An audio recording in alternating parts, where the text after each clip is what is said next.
It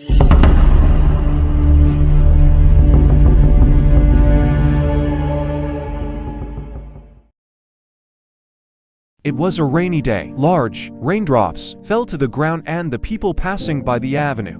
At this time of night, nobody noticed the elderly woman, who walked slowly down the road. The drops fell on her cheeks, wrinkled and in their worn clothes.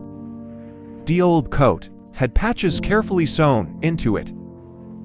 Old-fashioned boots that would soon fall apart. In your head, one large scarf. In the hands of the elderly, there was one piece of paper. She was constantly looking to him and looking around. Seems to be here. That's the same number as the house. Finally, I got the old lady sighing relieved. She stopped in front of an elegant restaurant. People dressed in expensive clothes drove expensive cars, entered with funny faces. "You only have time to ask for money," said one of the men carelessly, tasked by the elderly, but the elderly woman didn't seem to have noticed the nasty phrase. She opened a big glass door, stood still for a while, looking at the walls brightly decorated and for exquisite furniture, and then went to the receptionist counter. A nice girl who a minute ago smiled kindly, twisted his nose and saidly, "You must have the wrong address. Please, leave the restaurant immediately. Otherwise, I will call security." "Dear girl, I'm not leaving. I booked a place in advance and I have money." The woman simply didn't understand why I couldn't get in. "You are playing with me.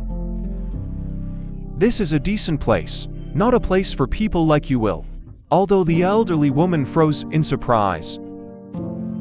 "And why was I mistaken for a homeless woman?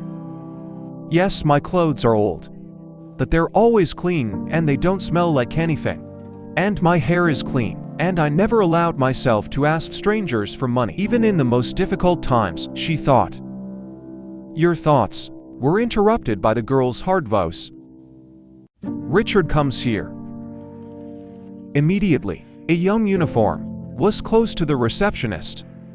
"What's going on? Milena, any problem?" "Yes, look at this. Said she needs to come in here. And she already paid for a table. Do something." The security guard looked closely at the embarrassed elderly woman. "What can be done here?" "Let's check what she says. Show me your reservation." The elderly woman carefully pulled out a handkerchief wrapped from an inner pocket of your coat and began to unwrap it carefully until a document appeared in your hands. "Here, take." The woman handed over her passport to the security guard. "So your name is Miranda. 80 years old." The man was surprised. "Look, maybe you got it wrong. And it's not a restaurant for people like you. You better let her stay outside." Milena defiantly objected. "No, I need to go to this particular restaurant." Continues. "I made a reservation," the old lady said. The guard dialed the number, and the answer really surprised. "Yes, indeed. There is a reservation, and even pay. But I'm sorry. This is an elite restaurant, is frequented exclusively by rich people, and respected from the city. We don't want you here." The receptionist intervened again. The woman was very offended to hear this. "Why are these people treating me like this?" "Because I haven't done anything wrong for them. There has never been anything like this in my youth. We always support each other for better or for worse." Miranda was perplexed, but I knew why I was there and I wouldn't back down. "I didn't come here to eat. I need to see the owner." The receptionist and the security guard were perplexed. The receptionist was furious when he saw the old lady silently grab your reservation and start climbing the long stairs. "You don't realize what will happen when this homeless woman approaches of the guests." She got mad at the guard. "What am I going to do?" Richard replied, "Don't worry. The director will kick her out in an instant, and we too." You don't know how much I work hard to have a job here, and I don't want to lose my job for some old lady. I will call the director to inform him. What kind of day is today? Milena's indignation continued. I wonder why she came here. Miranda struggled to climb the stairs. This effort made your legs hurt. Finally, this endless staircase is over. She sighed. The woman opened the heavy door and found himself in a large, crowded hall. The many bright lights in the form of colored lights, hanging everywhere, made Miranda close her eyes. Decorated tables overflowed with all kinds of food. Waiters with golden trays passed by them. And in the chair, expensive internal men and women invested at night. Miranda was uncomfortable, but not a minute has passed. She captured the look of a man, whose index finger pointed directly at her. What is it? This is not a homeless shelter. Get out of here right now. It's disgusting to look at this. Hey waiter. You can't hear me. Yes, of course. I will inform the supervisor. Let's solve this. Don't worry. The waiter hurried. That's right. This homeless man has a lot of courage. Now they are entering the restaurant. Why aren't the guards watching this? Said the lady in the bright dress. Miranda closed her eyes in horror. She had never experienced such humiliation. She wanted to hide. Another girl gathered, if to talk and point the finger at the lady about the influence of alcohol. She didn't contain your emotions. Isn't it a little late for grandma to go to the restaurant at this age? You are already thinking about eternal rest. Would you like to come to the table with us? Just please, don't feel near me. I'm allergic to this kind of smell of those who live on the streets. The narcissistic woman's loud laughter echoed by the restaurant. The elderly woman tried not to cry in the face of such injustice. What's wrong with me? Yes, I am old. But that's no reason to make fun of and embarrass me in public. They got old themselves. Patients such as, they can't understand it. When I was young, there was no such thing. We always respect our elders, no matter how much money they have in their purse. Miranda asked herself, but he couldn't say anything out loud. But unfortunately, the elderly woman's mockery continued. Screams were heard from all sides. I didn't pay that money to see a homeless person because we must endure such misery. What the director is doing. I will close this restaurant. The bows hid in corners and whispered among SI. Many felt sorry for the elderly woman, but no one dared to oppose the drunken crowd.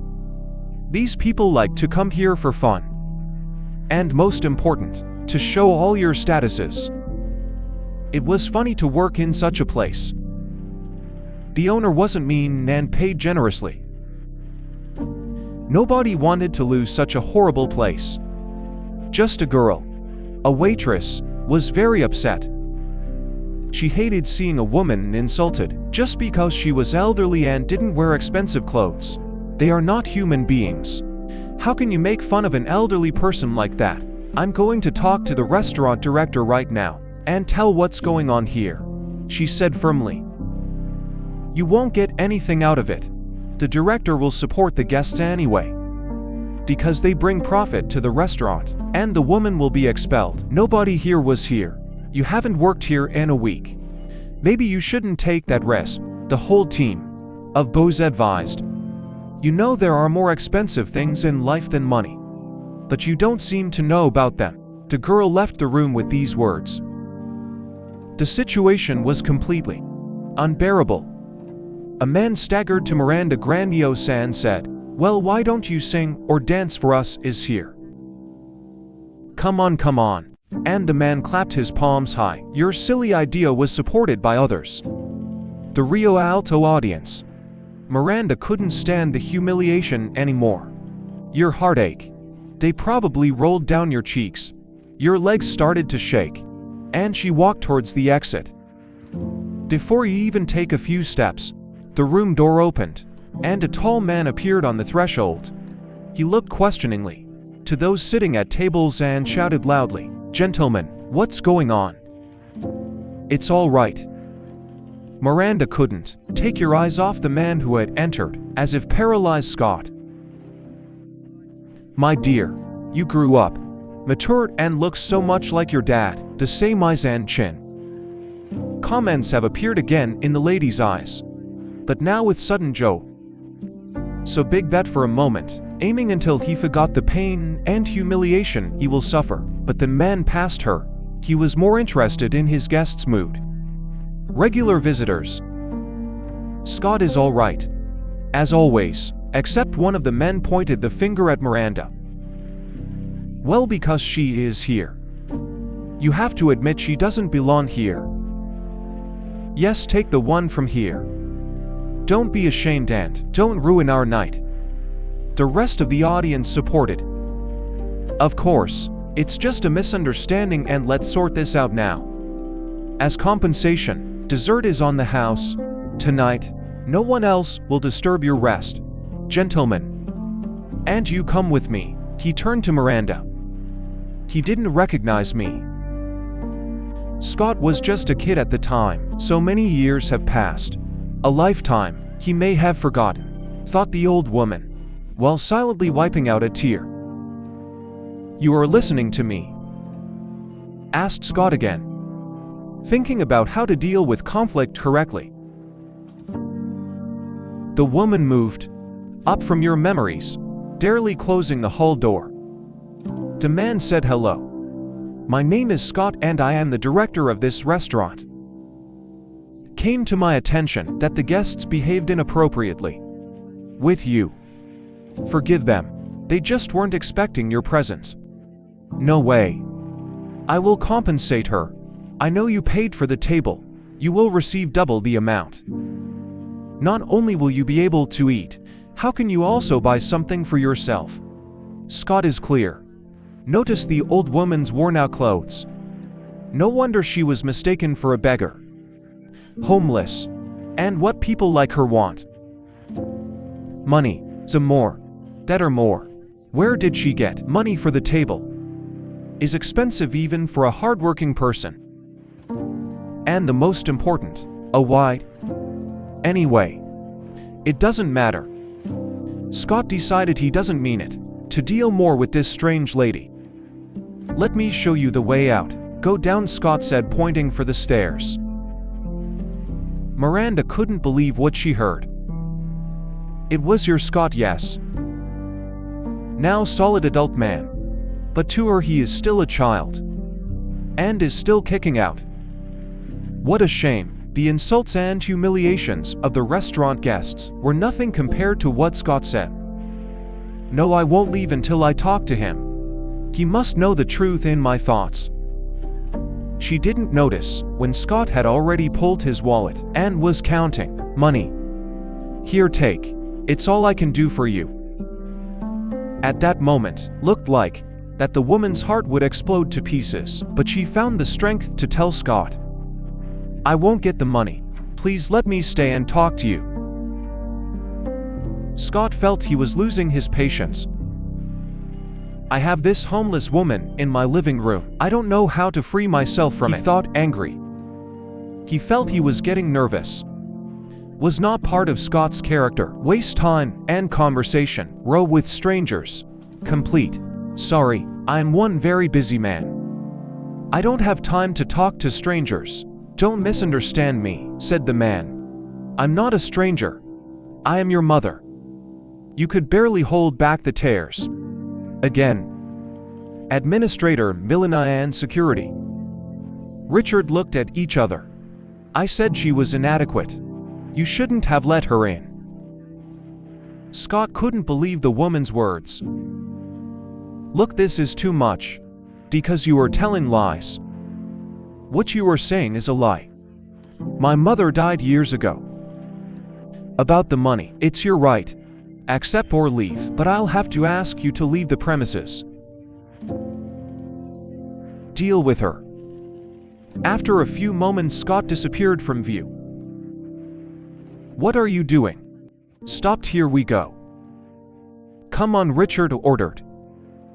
The elderly woman could barely stand up. She was shocked by Scott's words. The security guard closed the door behind her. A female lady sat in a nearby seat and cried. It was dark outside. Everything was ruined. And she had saved for so long of your small charge to pay for one place in the restaurant where your son worked. Finally, the long day has come. In the morning, Miranda imagined the moment she would see her son. Tell everything to him. At least occasionally, see your son while he was still alive. In your excitement, the woman noticed the unpleasant wind that had come at dusk. His hands were frozen and his old gloves had missing. Maybe she was lost. But what did it matter now? Thought the old lady. Sticking your hands in your coat pockets. Suddenly, in one of them she found an envelope. As well as I could forget. There's a baby picture of Scott in this envelope. He is 6 years old here. He must remember himself. And then he will listen to me, exclaimed the poor woman. After the humiliation and insults he suffered, she didn't tell the most important thing to her son. Decided to wait until his son left work, and then finally would talk to him. How long has passed? It felt like an eternity had passed. Finally, the door opened. Scott and a few other people left the restaurant. He had already opened the car door, carelessly telling the driver to go home. Wait, dear, the lady cried out with the last of her strength. You again listen. Go quietly. Otherwise, I will have to take extreme measures.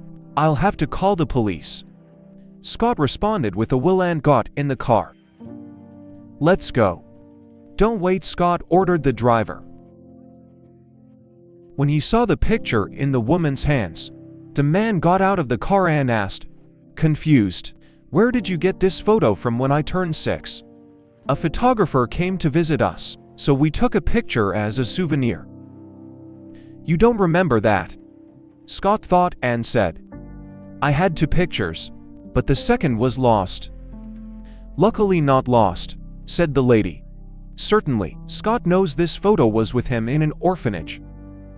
Then with the family that welcomed him, and now it's in an old photo album. More like, I was told that my mother died of a heart attack. Scott wondered, but found no answer.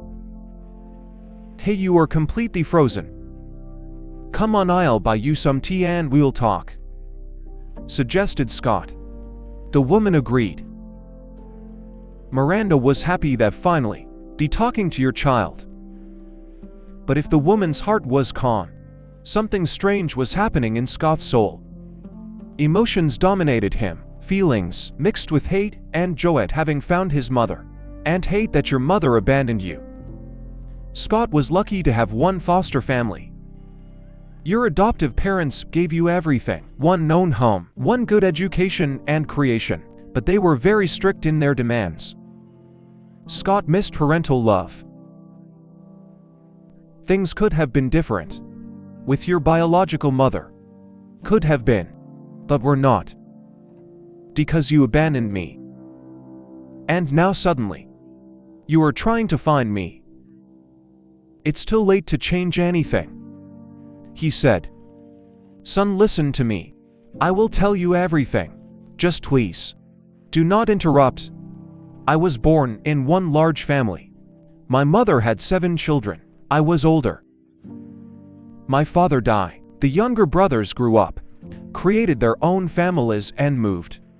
I stayed at my parents' house, no husband, childless, no stable family. It pleased my mother, and I suffered from living my life for nothing. But one day everything changed. Thomas came to town, and I fell in love with him immediately. My motherly accepted it. She had nowhere to go, but my joy was short-lived. Donnie drowned. It was very funny to me. I was dying of grief, but the problems didn't end there. My mother died of one heart attack and I was alone. It seemed like life had no meaning anymore, but I got good news from you. My son. I found out I was pregnant. You were the best thing that ever happened to me. I took care of you. I loved you, wanted to be the best mother, affectionate, loving, a gift of destiny," said the lady. "What are you saying?" "Because he betrayed me by putting me in one orphanage. You know, I don't remember your care. But I remember very well the terrible years I spent in the orphanage. If you came to ask forgiveness for this, don't expect me to give you. Not even your advanced age will help," Scott said resentfully in his voice.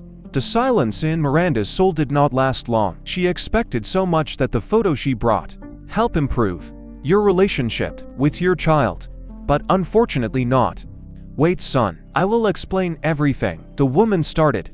But Scott abruptly interrupted. "I don't need your explanations.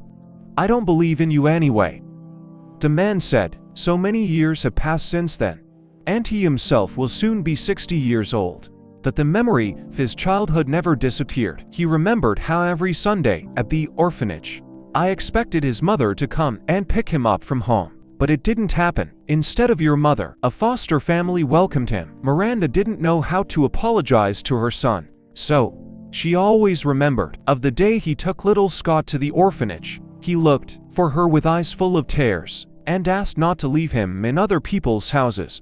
But the woman had no choice. She herself was going to a strange house, hospital call, and will remain forever. "Son, believe in me. I had no other choice. My heart problems started a long time ago. At first I felt discomfort, and then severe pain and attacks. If you forget how much I blamed myself for not going to the doctors. When I went, it was too late. The doctor said only operation could save me, and that the chances of survival were slim, and even if I survived, would have to spend a lot of time in the hospital. Son, sorry. I was scared. I had no one to leave you. I begged my brothers to take you, and while I was in the hospital, my relatives visited me, that they all had children, and gave the excuse that they already had many mouths to feed. I thought I was delivering you for one while I was in the hospital. Turned out to be forever. But suddenly one miracle happened. The surgery. It was a success, and I got out of the hospital in a month and a half. I went straight to the orphanage to pick you up. But what I most feared happened. You had already been handed over to adoptive parents. I begged terrifiedly for this family's address, that the director of the orphanage refused. From that moment, life has lost all meaning to me. I kept dreaming that one day I would see you, no matter what happened. Today was the best day ever. My dream came true. I saw you." Faced the woman's wrinkled face for a long time, trying to remember his mother's features, but couldn't. He had no pictures of her, and time had wiped her face from her memory. The woman spoke so about your life that man forgets, thinking your words didn't seem fake for him. It could have been a fairy tale, but he believed that. "And how did you find me after all these years?" asked Scott. "I will tell you, son. About a year ago, in the park, I found a woman I had worked with long time ago. His daughter is the founder of a charity that helps place children in foster homes. This is probably not the right thing to do, but she made some research on the family that created you, so she helped me find you, son. How successful and smart you are. I will be proud of you." Of course, understood that her son would not be able to forgive her. I wouldn't call her a mother. The betrayal does not go away, but maybe one day he would, able to understand and forgive and that forgiveness would be the best reward she could receive. The productive break was interrupted by Scott. "How are you living? Now how is your health?" "Is that you look like?" Scott got confused, not knowing how to say, just looking one homeless. "Many people have told me this. Today I lost my parents' house. My sister's children mistricked me and took my place. But I have a place to live. I rent a small room. Don't worry about me, son. The important thing is that you are doing well. They didn't notice how much time passed while talking. It was getting dark outside, and it was still raining. "I can take you home?" Scott suddenly asked. "Yes, of course, son," saved the woman. "Stop right here. I'm close. In just a few minutes," Miranda said hurriedly. "You are sure?" "Maybe I should accompany you," the man suggested. "Don't worry. Thanks for listening to me. I will pray for you for the rest of my life." Miranda told Scott the whole truth. Only one thing she hid from him, something I was ashamed to say. She lived on the street for a long time, and then a man in the backyard of the house, where she liked to sit in the seat, felt sorry for her. He was the janitor. He had one small fourth on the street, where in addition to cleaning tools, one small sofa and one chair could fit. That's where Miranda lived now. She sank on the couch. Her legs and head hurt a lot. But she was happy, for the first time in years. That night she had the best dream of her life. A dream you were in with your son. A few days later, Scott appeared on his doorstep. "How did you find me?" asked the surprise. The woman. "You found me. Now it's my turn," replied Scott, smiling. "Come with me," suggested Scott. "Wherever you are. I will introduce you to my wife and grandchildren." Who was able to understand you have and 3 of them. Miranda was very happy. So Scott gave her a key. "I have a small apartment. No one has lived there for long. And now you will live there." Miranda almost lost hope. But happiness found her. Anyway. Found and warmed like hot summer sun. This happiness was given by your son.